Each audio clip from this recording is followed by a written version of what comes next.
আরো কি হবে? মুসলিমরা কনস্ট্যান্টিনোপল আবার জয় করবে। এই কনস্ট্যান্টিনোপলের মধ্যে ফিতনা দেখা দিবে অচিরেই, মুসলিমরা ওইটা আবার দখল করবে ইনশাআল্লাহু তাআলা।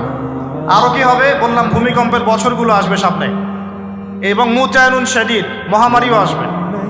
আরো কি? বড় বড় 3টা ভূমিকম্প বাকি আছে এখনো। আগে বলেছি লেকচারে, একটা পৃথিবীর পূর্বে, একটা পশ্চিমে, একটা মাঝখানে। এগুলো এখনো বাকি আছে। বিশ্বে অনেক কিছু হওয়া এখনো বাকি আছে। এখন যা দেখছি এগুলোই সব না, এগুলো চলে যাবে। সময় কি হবে? চলে যাবে। আরো নতুন সময় আসবে ইনশাআল্লাহ তাআলা। আমাদের দায়িত্ব কি? আমাদের দায়িত্ব পরিস্থিতি বুঝে দিন ধরে রাখা, আমল করা এবং মানুষকে দিনের দিকে আহ্বান করা। আমরা যদি দায়িত্ব পালন না করি তাহলে কি হবে? আল্লাহ পাক আমাদেরকে সরিয়ে দিয়ে নতুন কওম নিয়ে আসবে।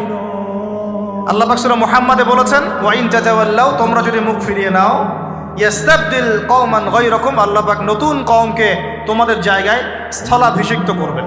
সুম্মা লা ইয়াকুনু আমসালাকুম, তারা তোমাদের মতো হবে না, মানে আমাদের মতো অপদার্থ হবে না। উম্মার বিজয়ের শর্ত কি?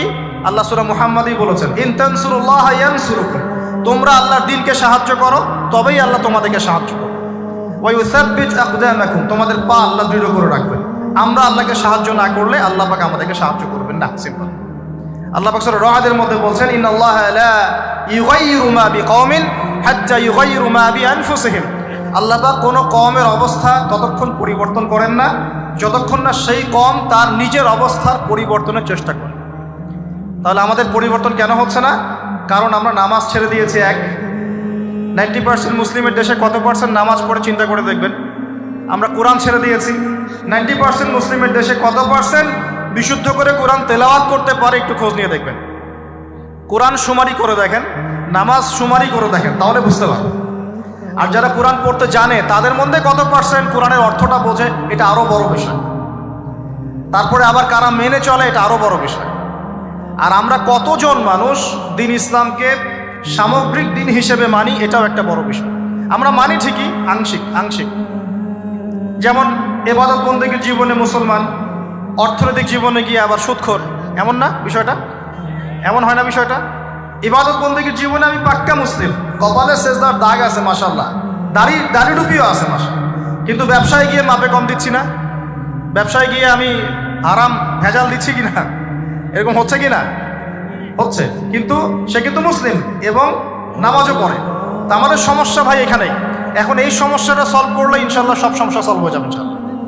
সমস্যাটা কি? আমরা ইসলামটাকে আংশিকভাবে মানি, পরিপূর্ণ জীবনে ইসলাম বাস্তবায়ন করতে পারছি না। আমি আপনি হয়তো কেউই পারছি না। ফখর করলে বলার নাই যে আমি খুব পারছি, আসলে আমিও পারছি না। কারণ এই যুগে এটা পারাটা খুব ডিফিকাল্ট। এই যুগে পারাটা কি? খুবই কঠিন। কিন্তু এটাই তো এই যুগের চ্যালেঞ্জ। নবীজি বলেছেন, তোমাদের সামনে এমন যুগ আসছে যে যুগে ঈমান ধরে রাখাটা হাতের মধ্যে আগুন ধরে রাখার মতো হবে। তবে সুসংবাদ ওই যুগে তাদের জন্যে যারা আমার সুন্নতকে আবার জীবিত করতে পারবে। যে আমার মৃত সুন্নতকে জীবিত করবে, আল্লাহ পাক তাকে 50 জন শহীদ সাহাবীর সমান নেকি দিবে ইনশাআল্লাহ। এটাই আমাদের কাজ। আল্লাহ পাক আমাদেরকে তৌফিক দান করুন। তার মানে তাকদীর লেখা হয়ে গেছে। এবার আল্লাহ রাব্বুল আলামিন কি করলেন? আল্লাহ পাক এই মহাবিশ্ব সৃষ্টি করলেন। হুয়াল্লাযী খালাকাস সামাওয়াতি ওয়াল আরদ ফি সিত্তাতি আইয়াম। কয় দিনে? আল্লাহ পাক পুরো মহাবিশ্ব সৃষ্টি করলেন কয় দিনে? আমাকে বলেন তো, মহাবিশ্বকে আল্লাহ পাক ঘৃণা করে সৃষ্টি করেছেন না ভালোবেসে? তাহলে আল্লাহ পাক কি ভালোবাসার সত্তা নয়? আল্লাহ রাব্বুল আলামিন কি ভালোবাসেন না? আল্লাহ পাকের একটা নামই হচ্ছে গফুর আল ওয়াদুদ, ওয়া হুয়াল গফুরুল ওয়াদুদ। আল্লাহ পাক হচ্ছেন ক্ষমাশীল, পরম ক্ষমাশীল এবং প্রেমময়। আল্লাহ পাক তার নাম দিয়েছেন আল ওয়াদুদ, মানে প্রেমময়। আল্লাহ পাক ভালোবাসেন কি না? তাহলে এই পুরো মহাবিশ্ব সৃষ্টি করে আল্লাহ পাক কি মহাবিশ্বের মধ্যে ভালোবাসা ছড়িয়ে দেন নাই? আল্লাহ রাব্বুল আলামিন 6 দিনে মহাবিশ্ব সৃষ্টি করে মহাবিশ্বের সব জায়গায় যার যার কাজ তাকে বুঝিয়ে দিলেন। কোন গ্রহ কি কাজ করবে, কোন সৌরজগৎ কেমন করে চলবে, দুনিয়া কিভাবে ঘুরবে, সূর্য কিভাবে উঠবে, চাঁদ কিভাবে আসবে, কোন মাখলুক কি কাজ করবে, ফেরেশতাদের কাজ কি হবে, ইত্যাদি ইত্যাদি। আল্লাহ পাক সমস্ত কাজ বুঝিয়ে দিলেন। সূরা আলিফ লাম মিম সেজদা, হামিম সেজদার মধ্যে আছে, পড়ে দেখবেন। আল্লাহ পাক পুরো মহাবিশ্বের দায়িত্ব বন্টন করে দিলেন। এবার আল্লাহ রাব্বুল আলামিন কি করলেন শোনেন। আল্লাহ রাব্বুল আলামিন বলছেন, এই পুরো মাখলুক কায়নাত সৃষ্টি করার পর আল্লাহ পাক তার রহমতকে 100 ভাগে ভাগ করলেন। কত ভাগে? আল্লাহ পাকের দয়া, রহমত, ভালোবাসাকে 100 ভাগে ভাগ করলেন। ভাগ করে এক ভাগ, মাত্র এক ভাগ আল্লাহ পাক পুরো মহাবিশ্বে ছড়িয়ে দিলেন, বলেন সুবহানাল্লাহ। বাকি 99 ভাগ রহমত আল্লাহ পাক তার কাছে রাখলেন। এই এক ভাগ ভালোবাসার কারণেই, এই এক ভাগ ভালোবাসার কারণেই এই যে সন্তান কান্না করলে মায়ের বুক ফেটে যায়, সন্তান অসুস্থ হলে বাবার বুক ফেটে যায়, যেই বাবা সহজে চোখের পানি কাউকে দেখায় না, সেই বাবা জায়নামাজে দাঁড়িয়ে চোখের পানি ছাড়তে থাকে। এই এক ভাগ রহমতের কারণে আমরা দেখি যে রাস্তার কুকুর পর্যন্ত তার বাচ্চাকে চাটে, আদর করে, মহব্বত করে। এই এক ভাগ রহমতের কারণে আমরা আমাদের স্ত্রীদেরকে মহব্বত করি, স্ত্রীকে সুখে রাখার জন্য জীবনটা পর্যন্ত বিলিয়ে দেয়, সকাল থেকে রাত পর্যন্ত। কোনো কোনো ক্ষেত্রে হারাম পথে যেতেও দ্বিধা করি না, স্ত্রী সন্তান সুখে থাক এই আশায়, তাই না ভাই? এই এক ভাগ রহমতের কারণে, এই এক ভাগ রহমতের কারণে গাভী দেখবেন, গাভী তার বাচ্চাকে প্রসবের পর চাটে, গাটা চেটে পরিষ্কার করে দেয়। এই এক ভাগ রহমতে পুরো কায়নাত টিকে আছে। আর নবী সাল্লাল্লাহু আলাইহি ওয়াসাল্লাম বলছেন, বাকি 99% রহমত আল্লাহ পাক তার কাছে রেখেছেন। এই রহমত এবং ভালোবাসা দিয়ে আল্লাহ পাক কিয়ামতের মাঠে মানুষকে মাফ করবে ইনশাআল্লাহ। তার মানে বলেন আল্লাহু আকবার। তার মানে আমরা আশা করতে পারি ইনশাআল্লাহু তাআলা আমরা আল্লাহর জান্নাত পাবো ইনশাআল্লাহ।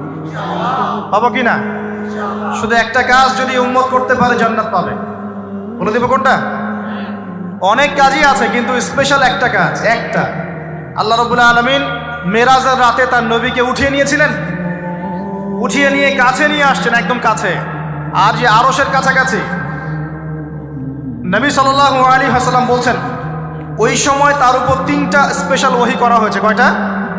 3টা। একটা হচ্ছে 50 ওয়াক্ত নামাজ। কত ওয়াক্ত? এটা কমতে কমতে কমতে কত ওয়াক্ত হয়েছে? 5। 5কেও কমানোর জন্য কোন নবী বলছিলেন? মুসা আলাইহিস সালাম বলছেন 5ও পারবে না, কমাই নিয়ে আসেন। 5ও যে পারবে না, মুসা আলাইহিস সালাম কেমন করে জানলেন? তার উম্মত 2 ওয়াক্ত নামাজ ফরজ। কয় ওয়াক্ত নামাজ ফরজ ছিল? ওই 2 ওয়াক্ত তার আদায় করতে পারে নাই। এই অভিজ্ঞতা থেকে তিনি বলেছেন যে আপনার উম্মত 5 ওয়াক্ত পারবে না। সত্যি না মিথ্যা কথাটা? আসলেই কি উম্মত 5 ওয়াক্ত নামাজ পড়তে পারছে? আচ্ছা, যাই হোক, আল্লাহ পাক আমাদেরকে পড়ার তৌফিক দান করুন। দ্বিতীয় ওহী হচ্ছে সূরা বাকারার শেষের 3টা আয়াত। কয় আয়াত? সূরা বাকারার শেষের 3 আয়াত ওহী করেছেন কে? আল্লাহ রাব্বুল আলামিন। কোনো ব্যক্তি যদি রাতের বেলা সূরা বাকারার শেষের 3টা আয়াত পড়ে সারা রাত ইবাদত করার নেকি পাবে ইনশাআল্লাহ। আর 3 নাম্বারটা হচ্ছে স্পেশাল, সেটা হচ্ছে আল্লাহ পাক বলেছেন, হে মুহাম্মদ সাল্লাল্লাহু আলাইহি ওয়াসাল্লাম, বলেন সাল্লাল্লাহু আলাইহি ওয়াসাল্লাম, তোমার উম্মতের কোনো ব্যক্তি যদি আসমান জমিনের সমান গুনাহ নিয়ে আমার সামনে দাঁড়ায়, আসমান জমিন সমান গুনাহ নিয়ে আমার সামনে দাঁড়ায়, কিন্তু আমার সাথে শিরকের পাপ নাই, আমার সাথে কোনো শিরকের পাপ করে নাই, ইনশাআল্লাহ আমি আল্লাহ তার সামনে আসমান জমিন সমান ক্ষমা নিয়ে হাজির হব ইনশাআল্লাহ। তার মানে আমরা যদি ইনশাআল্লাহ তাআলা শিরকের পাপ থেকে দূরে থাকতে পারি, ইনশাআল্লাহ আশা করা যায় আমরা আল্লাহর সন্তুষ্টি পাবো ইনশাআল্লাহ। এরপর আল্লাহ রাব্বুল আলামিন কি করলেন? আল্লাহ রাব্বুল আলামিন পুরো মহাবিশ্ব সৃষ্টি করে সব দায়িত্ব ভাগ করে দিলেন। ভাগ করে দেওয়ার পরে আল্লাহ পাক জান্নাত জাহান্নাম সৃষ্টি করেছেন কিনা? আচ্ছা, জান্নাত এবং জাহান্নাম কার কার জন্য সৃষ্টি করেছেন বলেন? জিন আর মানুষ। আচ্ছা, এখন জান্নাতের চেয়ে কি শান্তির কোনো জায়গা আছে? আচ্ছা, এই জান্নাত কার জন্য সৃষ্টি করেছেন? জিন আর মানুষ। আচ্ছা, তাহলে আল্লাহ পাক মানব জাতিকে ভালোবাসেন কিনা? ভালোবাসেন কিনা? আপনি যখন কাউকে ভালোবাসবেন তাকে সবচেয়ে সুন্দর গিফট দিতে চাইবেন কিনা? তার জন্য সবচেয়ে ভালোটা কিনতে চাইবেন কিনা? আল্লাহ পাক জান্নাত তৈরি করেছেন কাদের জন্য? আমাদের জন্য। তার মানে আল্লাহ পাক আমাদেরকে ভালোবাসেন কিনা? অবশ্যই বাসেন। আল্লাহ রাব্বুল আলামিন জাহান্নামও তো সৃষ্টি করেছেন। এখন যদি বলি যে তাহলে আল্লাহ পাক কি আমাদেরকে ভালোবাসেন না, জাহান্নামে কিভাবে দিবেন? উত্তরটা কি হবে তাহলে? উত্তর হচ্ছে এই যে যদি আল্লাহ না করুক কোনো ব্যক্তি জাহান্নামে যায়, তাহলে বুঝতে হবে সেই ব্যক্তি জাহান্নামে যাওয়ার যোগ্য ছিল বলেই জাহান্নামে গিয়েছে। কথা কি বুঝতে পারছেন? আর যদি কোনো ব্যক্তি জান্নাতে যায়, তাহলে বুঝতে হবে সেই ব্যক্তির উপর আল্লাহ পাক দয়া করেছেন বলেই সে জান্নাতে গিয়েছে। মানুষ তার আমল দিয়ে জান্নাতে যেতে পারবে না, মানুষ তার আমল দিয়ে জান্নাতে যেতে পারবে না, আল্লাহর দয়া অনুগ্রহ দিয়ে জান্নাতে যাবে ইনশাআল্লাহ। আল্লাহ পাক আমাদের সবাইকে সেই দয়া অর্জন করার তৌফিক দান করুন। সামনে রহমত পাওয়ার একটা সুবর্ণ সুযোগ আসছে, সেটা হলো রমজান মাস। কি মাস? রমজান মাস। আমরা দোয়া করি আল্লাহ পাক আমাদের সবাইকে সুস্থতার সাথে রমজানের সবগুলো রোজা রাখার তৌফিক দান করুন। নবীজি বলেছেন এই মাসে যে ইবাদত করে তার গুনাহ মাফ করাতে পারলো না, তার জন্য ধ্বংস। বলি না, আমরা তো রমজান আসার আগে দুনিয়াবি প্ল্যান করছি, রমজানে কিভাবে ব্যবসায় উন্নতি করব, রমজানে কিভাবে বেশি লাভ করব। হ্যাঁ, তো রমজান মাস হচ্ছে ইবাদতের মৌসুম।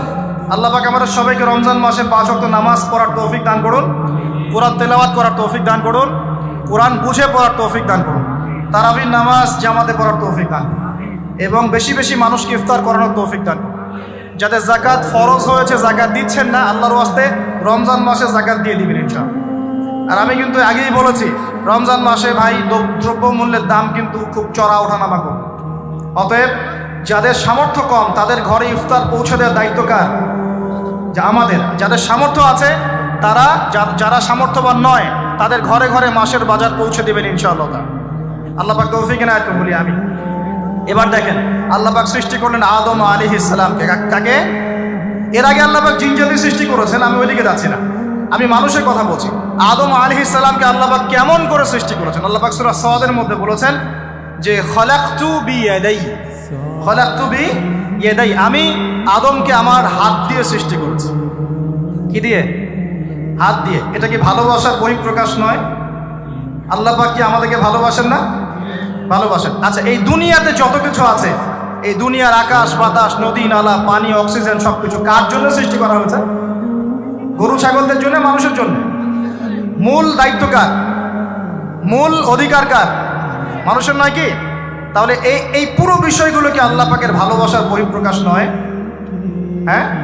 আচ্ছা, এবার আসেন, আল্লাহ পাক আদম আলাইহিস সালামকে সৃষ্টি করে সমস্ত নাম শিক্ষা দিয়েছেন। এই যে নাম শিখানো মানে জ্ঞান শিখানো, এই জ্ঞান শিখানোটা কি আল্লাহর দয়া ভালোবাসা নিদর্শন নয়? একটু ধরাই দিচ্ছি আপনাদেরকে। এবার সামনে আসেন, আল্লাহ পাক ফেরেশতাদের সামনে তাকে উপস্থাপন করলেন, করে বললেন সব ফেরেশতা তোমরা যারা আছো সেজদা করো আদমকে। এই যে আমাদের পিতাকে সম্মানিত করা হচ্ছে, এটা কি ভালোবাসার বহিঃপ্রকাশ নয়? এবার আমাদের পিতাকে সম্মানিত করা হলো, ইবলিস সেজদা করলো না, সে কিয়াস করলো, বাতিল কিয়াস যুক্তি দিল আমি তার চেয়ে শ্রেষ্ঠ ইত্যাদি। আল্লাহ পাক ইবলিসকে অভিশপ্ত করলেন, আমাদের পিতা তাকে জান্নাতে রাখলেন। এই যে জান্নাতে রাখলেন, এটা কি আল্লাহ পাকের ভালোবাসা নয়? এবার আল্লাহ পাক আদম আলাইহিস সালামের পাঁজর থেকে সৃষ্টি করলেন তার স্ত্রী হাওয়া আলাইহিস সালামকে। ওই যে শুরুতে বলেছি স্রষ্টা একা থাকতে পারলেও সৃষ্টি কি পারবে? এই জন্য আদম আলাইহিস সালামের পাঁজর থেকে তার স্ত্রীকে সৃষ্টি করা হয়েছে। উভয়ের মাঝখানে ভালোবাসা দিয়ে দেওয়া হয়েছে। বলেন সুবহানাল্লাহ। এই জেনা ভালোবাসা নিদর্শন নয়, বিয়ে শাদী হচ্ছে ভালোবাসার নিদর্শন। আল্লাহ পাক বলেছেন সূরা রুমের মধ্যে, ওয়াজআলা বাইনাহুমা মাওয়াজ্জাতা ওয়া রাহমা, আমি আল্লাহ স্বামী স্ত্রীর মধ্যে ভালোবাসা এবং হৃদ্যতা সৃষ্টি করে দিয়েছি। বলেন সুবহানাল্লাহ। তার মানে এই হারাম সম্পর্ক যেটা দেখছেন এটা হলো একটা জেনার পথ। আর যখন আমরা হালালভাবে বিয়ে শাদী করবেন, আপনারা করবেন, তখন দেখবেন আল্লাহ পাকের পক্ষ থেকে ভালোবাসা সৃষ্টি হয়ে যাবে ইনশাআল্লাহ। অতএব ওয়াদা করতে পারি তো আল্লাহর কাছে যে নিজের চরিত্রকে পবিত্র রাখবো ইনশাআল্লাহ, হারাম কোনো সম্পর্কে যাবো না ইনশাআল্লাহ, কোনো সহি প্রেমেও যাবো না ইনশাআল্লাহ। এটা সহি প্রেম আবার কি জিনিস? দিনী ভাই দিনী বোনের মধ্যে এখন প্রেম চলে, এগুলো হয় না মাঝে মাঝে? এগুলোও বন্ধ, এগুলো বন্ধ করতে হবে।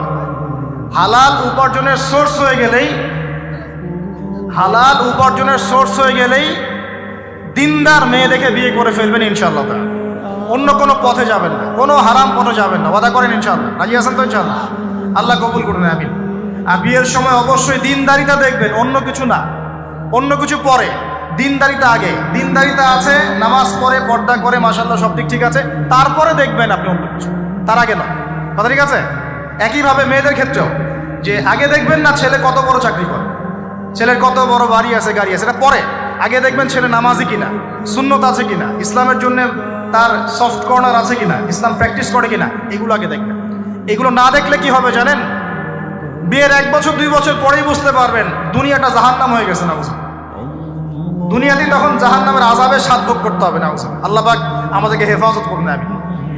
তো এই যে আল্লাহ পাক আদম আলাইহিস সালামের পাঁজর থেকে সৃষ্টি করলেন কাকে, এবং ভালোবাসা দিয়ে দিলেন উভয়ের মাঝখানে। এটা কি আল্লাহ পাকের দয়া নয়? আল্লাহ পাক ভালোবাসেন না? এবার দেখেন, গাছের কাছে যেতে নিষেধ করলেন, আমি কিন্তু শর্ট করে বলছি, গাছের কাছে যেতে নিষেধ করলেন, তোমরা জান্নাতে থাকো, খাও, যা ইচ্ছা করো, কিন্তু ওয়ালা তাকরাবা হাযিহি শাজারা, এই গাছের কাছেও যাবে না। একটা পরীক্ষা, জাস্ট একটা পরীক্ষা। এখানে কিন্তু বলা হচ্ছে গাছের কাছেও যাবে না, বলা হচ্ছে না যে গাছের ফল খাবে না। ঠিক যেমন আল্লাহ বলেছেন তোমরা জেনার কাছেও যাবে না। আল্লাহ পাক কিন্তু বলেন নাই জেনা করবে না, আল্লাহ পাক বলেছেন তোমরা জেনার কাছেও যাবে না। তো এখান থেকে আমরা এই হুকুমটার কঠোরতা বুঝতে পারি। তো প্রিয় ভাইরা, এখানে আমাদের পিতামাতা শয়তানের প্রলোভনে পড়ে গেলেন। কেন পড়লেন? শয়তান ওয়াসওয়াসা দিল যে আমি কি তোমাদেরকে এমন গাছের কথা বলে দিব যে গাছের কাছে গেলে বা যার ফল খেলে তোমরা চিরস্থায়ী জীবন পাবে এবং তোমরা ফেরেশতা হয়ে যাবে, এরকম কথা বলবে, এবং তোমরা কোনোদিন মরবে না। হাল আদুল্লুকা আলা শাজারাতিল খুলদি ওয়া মুলকিন লা ইয়াবলা, এই দুটো ওয়াসওয়াসা, চিরস্থায়িত্বের ওয়াসওয়াসা এবং অমরত্বের ওয়াসওয়াসা দিয়ে আমাদের পিতামাতাকে নিয়ে গেল। এখন আমাদের পিতামাতা কি ফল খেয়েছিলেন কি খান নাই? আচ্ছা, এখন আল্লাহ পাকের দৃষ্টিতে অন্যায় হয়েছে কিনা? এরপরে আমাদের পিতামাতা কি করলেন? বললেন রব্বানা যালামনা আনফুসানা ওয়া ইল্লাম তাগফির লানা ওয়া তারহামনা লানাকুনান্না মিনাল খাসিরিন। এই যে দোয়াটা তারা করলেন, এই দোয়াটা করার পরে আল্লাহ পাক কি তাদেরকে মাফ করে দিয়েছেন কি দেন নাই? বলেন, কথা বলেন। আল্লাহ পাক মাফ করে দিয়েছেন কি দেন নাই? এই যে অন্যায় করার পরেও আল্লাহ যে ক্ষমা করে দেন, মানে গুনাহ করার পরেও যে আদম সন্তানকে আল্লাহ পাক মাফ করে দেন, এটা কি আল্লাহ পাকের রহমত, দয়া কি নয়? আচ্ছা, এটা আল্লাহ পাকের নিদর্শন ছিল ভালোবাসা। এরপর আল্লাহ পাক দুনিয়াতে পাঠিয়ে দিলেন, কারণ এটা পরীক্ষা, দুনিয়াটা পরীক্ষার জায়গা, পরীক্ষা দিচ্ছি আমরা এখানে। এখন পরীক্ষার ক্ষেত্রে কি আল্লাহ পাক আমাদেরকে একা ছেড়ে দিয়েছেন? আল্লাহ পাক কি আমাদেরকে একা ছেড়ে দিয়েছেন? না, আল্লাহ পাক দুনিয়াতে পাঠিয়ে আমাদেরকে গাইডলাইন দিয়েছেন কিনা, কিভাবে চলতে হবে, কি করা যাবে, কি করা যাবে না, কিভাবে চলবো, কিভাবে চলবো না। আল্লাহ পাক কি ওহী নাজিল করেছেন কিনা? এই ওহী নাজিল করাটা কি আল্লাহ পাকের রহমত কিনা, আল্লাহ পাকের দয়া কিনা, ভালোবাসা কিনা? আল্লাহ পাক কি একা ছেড়ে দিয়েছেন না নবী রসুল পাঠিয়েছেন? এই যে নবী রসুলদেরকে পাঠিয়েছেন, এই নবী রসুলগণ কি আল্লাহর পক্ষ থেকে রহমত কিনা? বলেন। না হলে আমরা কি করতাম? দুনিয়াতে কেমন করে চলতাম, কিভাবে পথ খুঁজে পাইতাম, কেমন করে ইবাদত করতাম, আমরা কি জানতে পারতাম? আল্লাহ পাক রহম করে, ভালোবেসে, দয়া করে নবী রসুল পাঠিয়েছেন, আসমানি কিতাব পাঠিয়েছেন, বলেন সুবহানাল্লাহ। এখন এই নবীদের সিলসিলায় আল্লাহ পাক যে সর্বশেষ নবী মুহাম্মদ সাল্লাল্লাহু আলাইহি ওয়াসাল্লামকে পাঠিয়েছেন, এইটা দয়া কিনা? এটা আল্লাহ পাকের দয়া নয়? আল্লাহ পাকের রহমত নয়? আল্লাহ পাক কি বলেন নাই যে তিনি হচ্ছেন রাহমাতুল লিল আলামিন, তিনি পুরো বিশ্ব জগতের রহমত নয় কি? আচ্ছা, এখন আমাদেরকে যে আল্লাহ পাক নবী মুহাম্মদ সাল্লাল্লাহু আলাইহি ওয়াসাল্লামের উম্মত বানালেন, এটা কি আরো বড় রহমত কিনা? বলেন তো। জান্নাতে যাবে 120 কাতার মানুষ। কত কাতার? 120 কাতার মানুষ ইন টোটাল জান্নাতে যাবে। তার মধ্যে উম্মতে মুহাম্মাদের কত কাতার জানেন? 80 কাতার। কত কাতার? বলেন সুবহানাল্লাহ। তাহলে এটা কি আল্লাহ পাকের দয়া নয়? আল্লাহ আমাদেরকে ভালোবাসেন না? আচ্ছা, আল্লাহ পাক যে আমাদের কাছে তাওরাত, জাবুর, ইনজিল না পাঠিয়ে আল কোরআনের মতো কিতাব পাঠিয়েছেন, যে কিতাবে সমস্ত সমাধান আছে, এটা আল্লাহ পাকের রহমত, দয়া নয়, ভালোবাসা নয়? আচ্ছা, এখন আল্লাহ পাক দুনিয়াতে চলার জন্য আমাদেরকে জীবন দিয়েছেন, হায়াত দিয়েছেন, সুস্থতা দিয়েছেন, পরিবার দিয়েছেন, আমাদের ব্যবসা বাণিজ্য দিয়েছেন, আমাদের স্ত্রী সন্তান দিয়েছেন, আমাদেরকে চলাফেরা করার ক্ষমতা দিয়েছেন। একটা চোখ নষ্ট হয়ে গেলে বুঝতে পারে মানুষ যে কত কষ্ট হচ্ছে, একটা পা না থাকলে বুঝতে পারে কত কষ্ট হচ্ছে। এই করোনার সময় যারা শ্বাস নিতে পারে নাই, তাদের কত কষ্ট হয়েছে।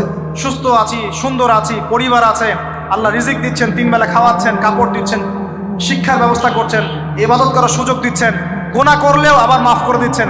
এই সব কিছুকে আল্লাহ পাকের ভালোবাসা নয়? এই ভালোবাসাগুলো কি নিঃস্বার্থ ভালোবাসা না স্বার্থ ভিত্তিক ভালোবাসা? এই আল্লাহ পাকের কোনো স্বার্থ আছে? আল্লাহ পাক আমাদের কাছে কিছু চান? রিজিক চান, টাকা পয়সা চান? আল্লাহ পাকের যদি ইবাদত করে আমরা ছেড়ে দেই, আল্লাহর কোনো ক্ষতি হবে? আমরা ইবাদত করে ভাসিয়ে ফেললাম, আল্লাহর কোনো লাভ আছে? আল্লাহ পাকের শক্তি কি আরো বেড়ে যাবে না কমবে? নাকি যেমন আছে তেমনই থাকবে? আল্লাহ রাব্বুল আলামিনের শান শওকত কি আরো বেড়ে যাবে, নাকি আল্লাহ পাকের শান শওকত কমে যাবে? আল্লাহ রাব্বুল আলামিন যেমন, আল্লাহ পাক তেমনই থাকবেন, তাই নয় কি? আল্লাহ পাকের যে বিশাল খাজানা আছে, আমরা যদি ইবাদত করে ভাসিয়ে ফেলি, খাজানা কি বেড়ে যাবে? আমরা যদি সবাই ইবাদত করা ছেড়ে দেই, খাজানা কমে যাবে? আল্লাহ পাকের কোনো স্বার্থ আছে আমাদের ভালোবাসার? কোনো স্বার্থ নাই।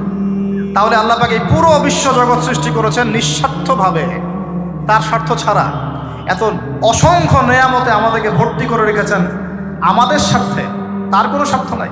কোনো স্বার্থ আছে? এই পরীক্ষায় পাশ করলে আমরা আবার জান্নাতে যাবো ইনশাআল্লাহ। ওই জান্নাতে যাওয়ার পরে কি আমাদের স্বার্থ থাকবে না আল্লাহ পাকের স্বার্থ থাকবে? সুবহানাল্লাহ। এই এতটুকু যদি বুঝতে পারি, আল্লাহ পাক একমাত্র সত্তা যিনি আমাদেরকে প্রকৃত অর্থে ভালোবাসেন। বাকি যত কিছু আছে আমাদের চারপাশে, এই ভালোবাসাগুলোর পিছনে একটা একটা স্বার্থ থাকে। কথা বুঝতে পারছেন না? মনে সন্তানকে অনেক ভালোবাসেন, বুঝলাম, পিতামাতা, কিন্তু এই সন্তান যদি আপনার মনের মতো করে না চলে, একসময় কিন্তু আপনিও সন্তানের উপর রুষ্ট হবেন না?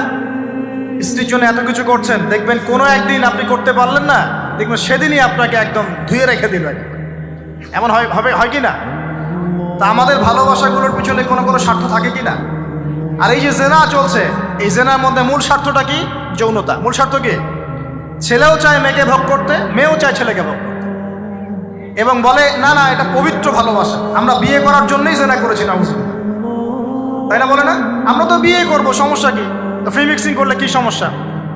তাহলে বিয়ে যদি করবা তাহলে মেলামেশা বিয়ের পরেই করো, ব্যাস, নিঃস্বার্থ প্রমাণ হবে। বিয়ে যদি করার উদ্দেশ্য থাকে তাহলে বিয়ের আগে আর দেখা সাক্ষাৎ করো না, কথাবার্তা বলো না, একবার বিয়ে করো তারপরে করো, তখন দেখবেন না না এটাতে রাজি না, তার মানে স্বার্থ এখানে আছে। তাহলে নিঃস্বার্থভাবে কে আমাদেরকে ভালোবাসে?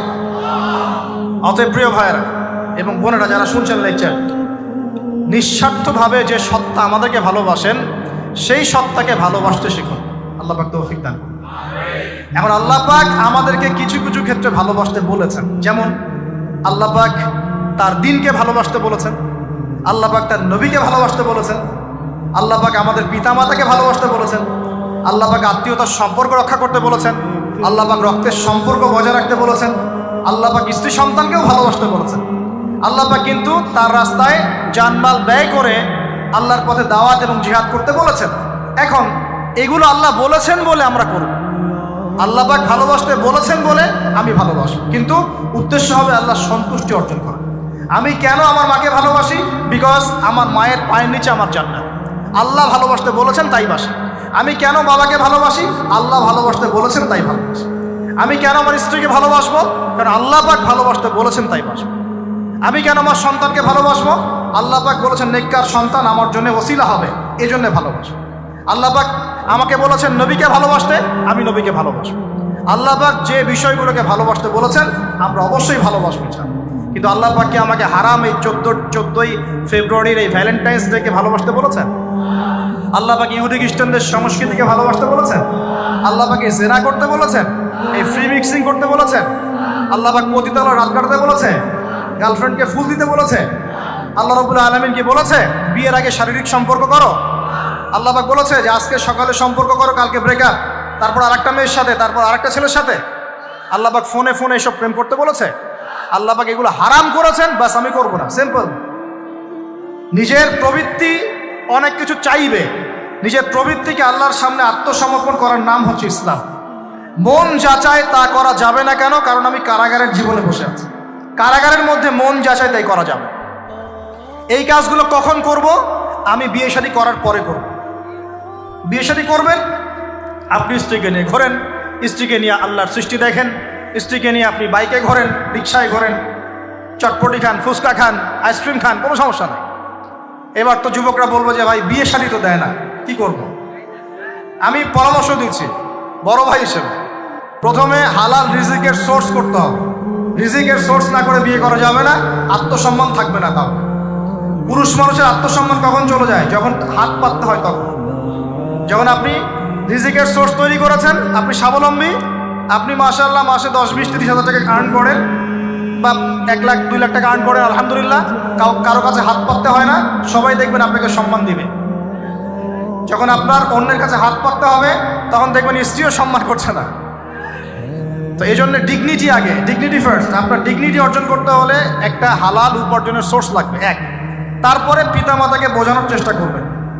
যদি কাউকে পছন্দ করেও থাকেন, না দেখেই বা শুনে যে হ্যাঁ ওখানে একজন দিনদার মেয়ে ইত্যাদি, তাহলে পারিবারিকভাবে বিয়ের প্রস্তাব পাঠাবেন, নিজে পণ্ডিতি করতে যাবেন, পারিবারিকভাবে পাঠাবেন। যদি রাজি হয় আলহামদুলিল্লাহ, রাজি না হলে কি নিজে নিয়ে পালায় যাবেন? এই কাজ করতে যাবেন না। ইস্তেখারা করবেন। কি করবেন? ইস্তেখারা। 2 রাকাত নফল নামাজ পড়ে আল্লাহর কাছে দোয়া করবেন। হিসনুল মুসলিম বইটা কিনবেন, ওখানে দেখবেন ইস্তেখারার দোয়া আছে। ইস্তেখারা মানে হচ্ছে আল্লাহর সাথে পরামর্শ করা। আল্লাহ, আমি এই কাজটা করতে যাচ্ছি, যদি কাজটা আমার জন্য ভালো হয়, আমার দুনিয়া আখিরাতের জন্য ভালো হয়, আল্লাহ কাজটাকে তুমি সহজ করে দাও, আল্লাহ কাজটার মধ্যে বরকত দান করে দাও। আর যদি এই কাজটা দুনিয়া আখিরাতের জন্য খারাপ হয়, আল্লাহ তুমি কাজটাকে সরায় দাও, আমাকেও কাজটা থেকে সরায় দাও। এটা হচ্ছে ইস্তেখারা। এই দোয়া বেশি বেশি করলে ইনশাল্লাহ আল্লাহর পক্ষ থেকেই ফয়সালা হবে। আর এই জায়গায় বেশি ব্যতিব্যস্ত হবেন না। অনেক সময় কিন্তু ফ্যান্টাসিতে ভুগি আমরা, অস্থির হয়ে যাই। অস্থির হলেই ডিসিশন নিতে ভুল হবে, অস্থির হলেই ডিসিশন নিতে ভুল হবে। স্থির থাকতে হবে। নিজেকে স্থির রাখার জন্য কি করবেন? বেশি বেশি নফল রোজা রাখবেন। বেশি বেশি কি করবেন? নফল রোজা রাখবেন। আর ভালো কাজে ব্যস্ত রাখবেন নিজেকে। ভালো কাজে কি করবেন? ব্যস্ত রাখবেন।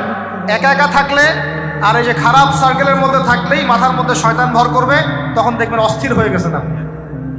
স্থির হওয়ার চেষ্টা করেন, ভালো কাজে ব্যস্ত রাখেন, হালাল পথ অবলম্বন করে হারাম থেকে বেঁচে থাকেন। এখন যে জায়গায় আসছিলাম, এখান থেকে আস্তে আস্তে শেষের দিকে যাবো। দেখুন, আল্লাহ পাক যে বিষয়গুলোকে ভালোবাসতে বলেছেন, আমি ভালোবাসবো। এই ভালোবাসা জায়েজ, হালাল। এই ভালোবাসার উদ্দেশ্য আল্লাহর সন্তুষ্টি অর্জন করা। এই ভালোবাসার উদ্দেশ্য এই নয় যে আমি যাকে ভালোবাসি তার কাছে আমি কিছু প্রত্যাশা করছি। না, আমি কিছু প্রত্যাশা করছি না, আমি প্রত্যাশা করছি আল্লাহর সন্তুষ্টি। তখন দেখবেন সে আপনাকে কষ্ট দিলেও আপনি সবর করতে পারবেন। কেন সবর করতে পারবেন? কারণ আপনি তো আল্লাহর সন্তুষ্টির জন্য তাকে ভালোবাসছেন, আপনার তো কোনো স্বার্থ নাই। এখন আপনি দেখবেন রিল্যাক্স থাকতে পারবেন, সম্পর্ক টিকেও থাকবে, এবং আপনি ক্ষমা করতে পারবেন মানুষকে। যখন নিজের চাওয়াটাকে আপনি ইনফোর্স করতে চাইবেন, তখন কিন্তু আপনি এই সম্পর্ক নষ্ট করে ফেলতে পারেন, কারণ আপনি হক পাচ্ছেন না। সামনে আসেন।